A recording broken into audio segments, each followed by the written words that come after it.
This is lesson 15 on FPGAs.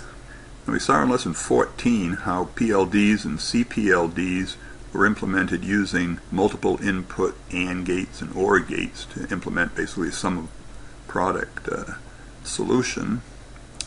Well, in 1985, Xilinx introduced a completely different architecture for a programmable logic device called a logic cell array, made up of a whole array of so-called configurable logic blocks. In 1991, they introduced the 4000 architecture, and this shows what the chip looks like. It's an array of these little configurable logic blocks, or CLBs. Around the edge, there are I/O blocks, and these CLBs are connected with basically switches and wires inside the chip, so you can connect the output of this CLB to the input of this one or any other one on the chip. So what's in the configurable logic block? Well, the configurable logic block is made up of these lookup tables. This is really a 16 by 1 RAM. There are 4 inputs and 1 outputs, and it's just a lookup table. You put in an address, 0 to 15 here, and a single bit is stored. So it's just a 16 by 1 RAM. There are 3 of them here, and this also contains a couple of flip-flops, which we won't be concerned with now. We'll talk about flip-flops later in future lessons. So how can a 16 by 1 RAM implement logic functions? Well, it basically just stores the lookup, the truth table in it. Look here. Suppose you have this combination of A, B, C, D in and Z out. This would be not A and B, or C and D, for example. Well, this could be the truth table.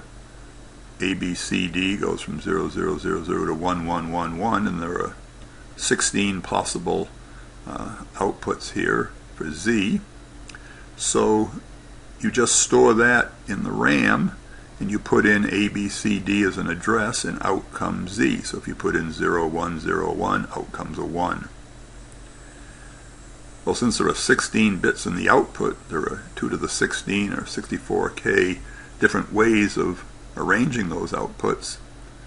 So with a simple 16 by 1 RAM, you can implement over 64,000 different logic functions.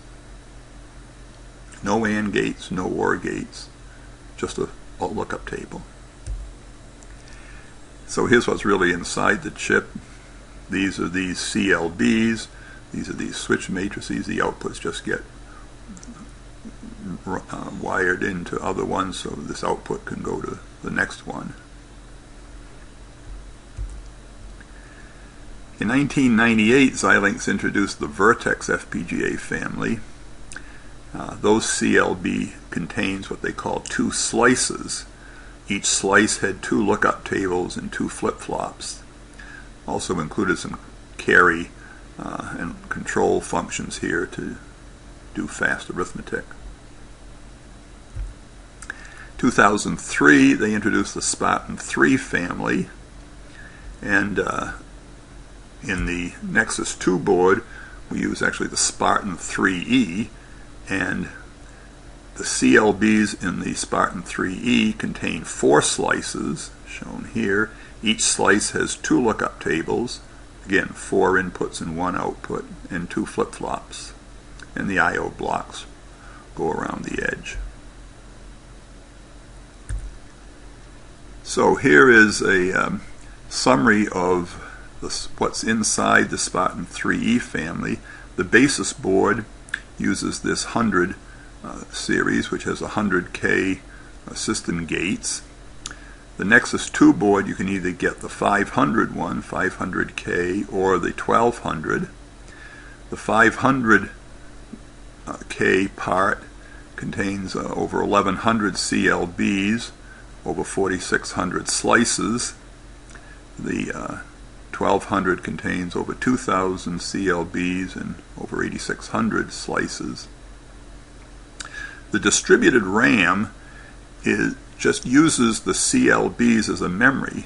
You can actually use the inputs to the CLB as an address, and so you can make RAM out of the CLBs. That's called the distributed RAM.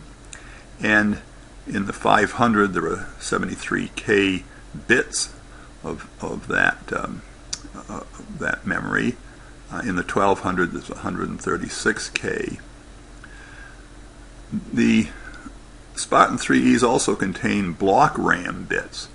We'll talk about block RAM and how we use it for doing video graphics in later lessons. But the 500 contains 360K of those block RAM bits, and the 1200 contains 504K.